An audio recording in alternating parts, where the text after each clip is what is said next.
जमीन के बंटवारे को लेकर लड़ाई हुई। मामला कोर्ट पहुंचा। दोनों भाई अदालत जाते, एक दूसरे से नजर फेर कर बैठते। दिन बीते, महीने बीते और फिर साल के साल बीतने लगे। दोनों भाई बूढ़े हो गए, लेकिन अदालत जाना नहीं छूटा।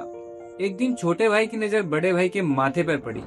सूजा हुआ माथा, रहा नहीं गया, जाकर पूछा कि भैया ये चोट कैसे? बड़ा भाई बोला, बहू से पानी मांगा, गुस्से में उसने लोटा खींचकर मार दिया। छोटा भाई बोला, मैंने भी बहू से चाय मांगी, आते वक्त उसने सुनकर भी अनसुना कर दिया।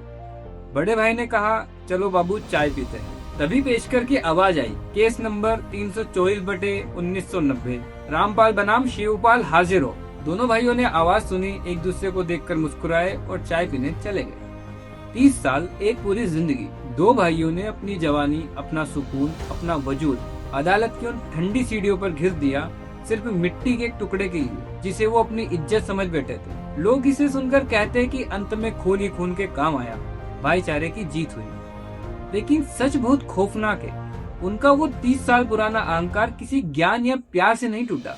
वो तब टूटा जब उसी मिट्टी पर बने घर में उनके अपने ही बच्चों ने उन्हें बेकार पड़े फर्नीचर की तरह ट्रीट किया। एक को बहू से पानी की जगह लोटा मिला और दूसरे को चाय की जगह अनसुनापन। ये कोई हैप्पी एंडिंग नहीं है, ये इंसानी फितरत का सबसे डार्क और कड़वी सच्चाई है। इंसान अपना ईगो और अपनी जिद तब तक नहीं छोड़ता जब तक वो पूरी तरह से बेबस, लाचार और लावारिस महसूस न करने लगे। उन्होंने अदालत की वो चौखट मोहब्बत में नहीं छोड़ी, उन्होंने वो चौखट इसलिए छोड़ी क्योंकि उस माथे की चोट ने उन्हें बता दिया था कि जिस विरासत के लिए वो 30 साल तक एक दूसरे का गला काटने को तैयार थे, वो विरासत अब उन्हें एक घूंट चाय और 2 टके की इज्जत तक नहीं दे सकती। वो जमीन कल भी वहाँ थी, वो जमीन कल भी वही थी और आने वाले कल भी वही रहेगी।